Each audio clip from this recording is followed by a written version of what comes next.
La semana en RCR, actualidad, entrevistas, comentarios del acontecer nacional e internacional en la semana en RCR.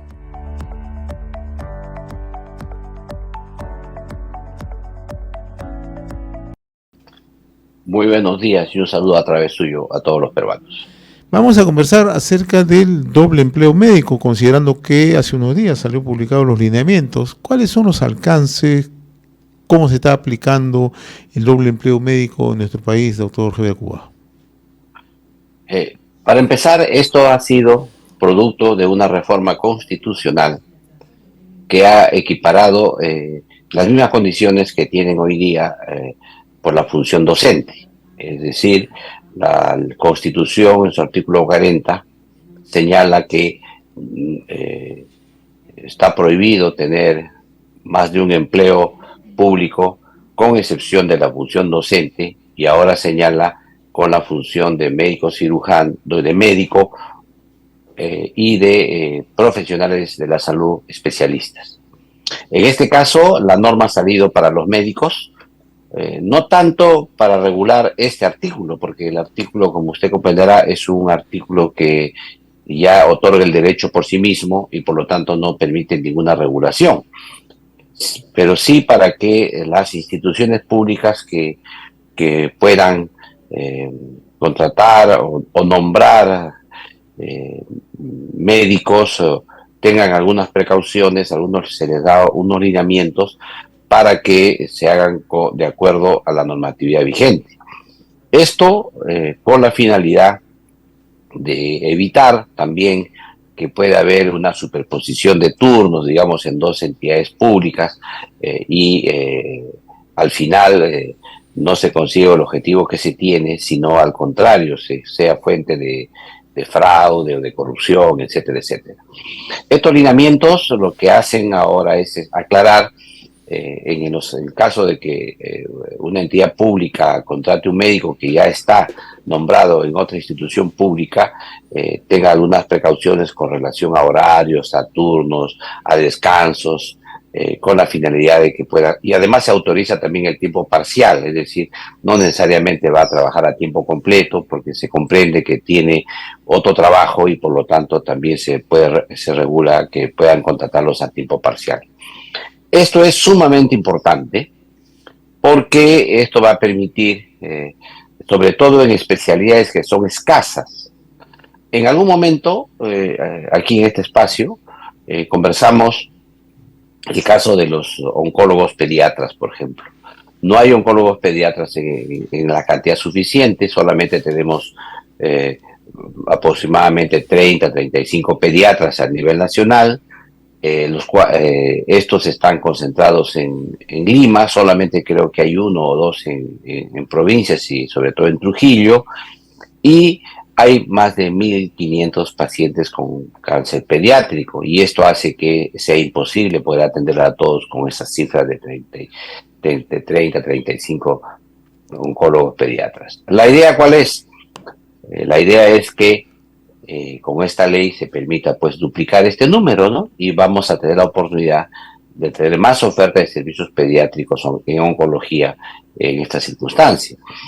Claro, esto no es una solución, como comprenderá, definitiva, porque igual 60 pediatras sigue siendo una cifra insuficiente para oncología. Sin embargo, esto es, digamos, un efecto paliativo, con la esperanza que haya más vocaciones en esta especialidad y que se resuelva esto en el mediano plazo. Esto que ocurre, con el ejemplo que yo le he puesto, ocurre con otras especialidades que son escasas. Terapia intensiva, y así sucesivamente hay especialidades que los hospitales requieren con urgencia, urología, neurología, etcétera, etcétera, que se requiere formar en el tiempo. Pero por otro lado también existe el problema con el médico general. Hay regiones, por ejemplo, en zonas alejadas que tiene usted establecimientos que tienen un turno en la mañana y en la tarde los establecimientos están sin médico. Tranquilamente se podría volver a contratar el mismo médico en los turnos de la tarde con la finalidad de que puedan cumplir esos servicios.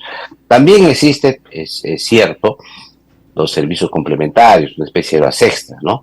Pero a veces eso no es suficiente, por eso es que se pueden rotar de un pueblo más cercano a otro pueblo cercano a hacer horas en el otro lado con otro precio, con otro horario, con otro nombramiento o contrato.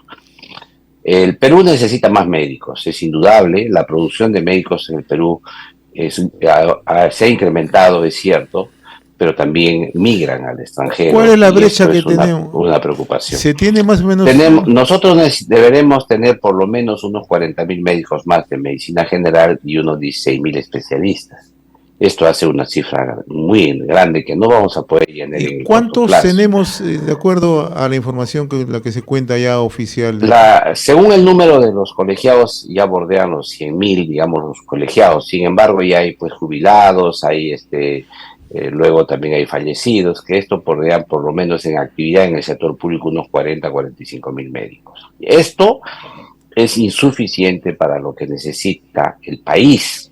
El país necesita mucho más médicos, mejor remunerados, es obvio, porque para que puedan ir precisamente a los lugares más alejados del país.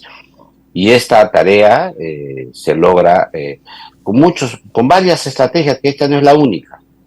El doble empleo, que es una ardua batalla en el Congreso de la República, porque usted sabe que una reforma constitucional le requiere 2 legislaturas y una mayoría calificada de 87 votos. Esto se ha logrado, pero no solamente eso, también hay que buscar el espacio fiscal para que pueda haber dinero para pagar estos nuevos contratos o nombramientos, pero también hay otros modos, los servicios complementarios, que son las horas extras que se pueden pagar en el mismo establecimiento u en otro, y también lo que se hace es la posibilidad de poder unir servicios de varias en red, ¿no? En red, es decir, entidades que son distintas, establecimientos públicos distintos, puedan trabajar en red sus atenciones de tal manera que ahí también pueda ahorrarse recursos humanos. Pero aún así, a pesar de todo esto, usted sabe que existe una deficiencia de atención en los establecimientos, hay falta de médicos. La gente dice, ¿por qué hay colas? Porque es como una empresa, ¿no? Hay colas porque faltan ventanillas para atender a la gente. Más ventanillas, menos colas. Pero para abrir ventanillas necesitas personal. Igual pasa aquí. Hay colas porque faltan consultorios, faltan médicos que los atiendan. Y esto no se puede resolver de la noche a la mañana. Se puede mejorar la eficiencia de las colas, se puede mejorar en algo, pero esos son incrementos marginales, digamos, frente a un mayor número de profesionales que puedan dar la atención médica en el país. Doctor Cuba, el mayor número de médicos se concentran en Lima. ¿Y en provincia cómo se está mirando este problema? Que también es... Mira, aquí hay dos mitos. Un primer mito, que en Lima están la mayoría de médicos y por lo tanto en Lima no se necesitan médicos. Ese es un primer mito. Es mentira. Lo que ocurre es que Lima tiene un mayor número de médicos, pero también necesita más médicos. Mayor número de pacientes, de atención. Tenemos lugares como San Juan de Lurigancho, que tiene una población de 1.300.000 médicos, perdón, 1.300.000 habitantes, que no tiene médicos. Inclusive tiene un hospital pequeño que no puede resolver las necesidades que tiene San Juan de Lurigancho. No hablemos ya de los otros distritos del país. Entonces, el tema es que en Lima están concentrados los médicos, pero en proporción a la cantidad total de médicos, pero no en proporción a la necesidad que tiene de médicos Lima Metropolitana. Entonces, ese es un primer tema, ese es un primer mito que hay que desterrar. El segundo mito es que en provincias se necesitan médicos. Cierto también, se necesitan médicos y hay lugares que necesitan más que otros. Por ejemplo, y en esas regiones se complica más el tema porque, como usted sabe, las poblaciones son aisladas, son grupos poblacionales de 500, 800 habitantes y está lejos uno de otro. Eso hace que el número de médicos se calcule ya no tanto como se hace por número de habitantes, sino por aislamiento geográfico que se tiene. Y esto hace que el número que necesitemos es mucho mayor que el que se necesitaría en una población homogénea como sería Lima Metropolitana. Esto hace que se vea el problema de las regiones con mucha mayor, ¿cómo se dice? Cuidado, ¿no? O alarma. Dice, uy, pues no hay médicos, ¿qué hacemos? Y es que es obvio, la forma en que está, la forma de la geografía en nuestro país, el aislamiento todavía que se tiene en los medios de comunicación y además las enorme diversidad étnica que tiene nuestro país, que son 72 etnias, hace que esta diversidad genere un mayor número de profesionales para responder a las necesidades que serían menores si estuvieran todos concentrados en un solo punto. Por otro lado, también hay que tomar en cuenta que la población es consciente que en las regiones a veces no pueden resolver sus problemas desde el inicio, y lo que hace es viajan a Lima y al final la población para atenciones médicas de Lima se incrementa más frente a la población total que normalmente reside en Lima metropolitana. Ahora, ¿cómo en este trabajo, coadyuva el trabajo de SERUMS para justamente las atenciones? ¿De qué manera se ha ido trabajando desde el Ministerio de Salud?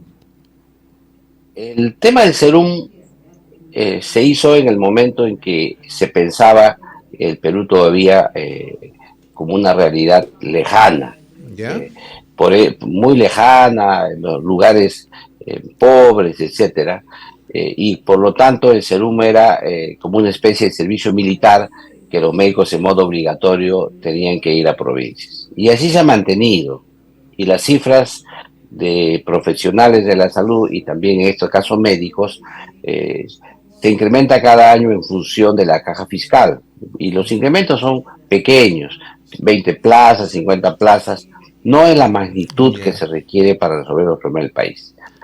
Lo que sucede es que este SERUMS, que debería ser se hizo un momento en que el Perú era catalogado como un país pobre, ahora somos un país ya de desarrollo medio y somos uno de los países que tiene un mayor crecimiento en toda América Latina. Este sistema de SERUM debería ser reformado para hacer más atractivas las plazas en estas regiones con incrementos presupuestales sustanciales, de tal manera que sea voluntario que vayan los médicos a esas zonas y además persistan en el tiempo, se queden a vivir ahí o se queden más tiempo en esas zonas, de tal manera que no se deje sin atención a la población. Crear plazas permanentes en esas zonas sería muy importante para que la población de esa zona no esté solamente pensando en que tiene médicos que recién empiezan su vida profesional, sino ya médicos que ya conocen la zona, tienen experiencia y les pueden resolver los problemas de mejor manera hacia el futuro. Todo este tema se desea repensar. Es evidente que esto es un tema legislativo que debería pasar por una reflexión profunda en el Congreso de la República, debates, escuchar a todas las partes, inclusive a la parte técnica del Ministerio de Salud, de tal manera que se pueda hacer una reforma del SERUM. Mientras tanto, mientras no sale esa nueva ley, lo que hacemos nosotros es seguir implementando el sistema SERUM, tratando de sacar lo máximo provecho que tenemos a un sistema que, como ya hemos dicho, requiere ser reformado, con la finalidad de llegar a los lugares más alejados del país. Muy bien, doctor Javier Cuba, como siempre yo le agradezco la amabilidad de compartir esta comunicación a través de RCR de Comunicación Regional. No sé si tenga algo que agregar, por favor. No, simplemente decirle que hay una preocupación enorme para que se respete estrictamente el artículo 40 de la Constitución con relación al doble empleo, decirles que no requieren una ley adicional de desarrollo constitucional, ni mucho menos, porque es una norma, es un derecho que tienen ya los profesionales de la salud en su conjunto, que solamente debe ser aplicada. Un abrazo. Muy agradecido, doctor Cuba. José Hernández, y un abrazo a todo el país.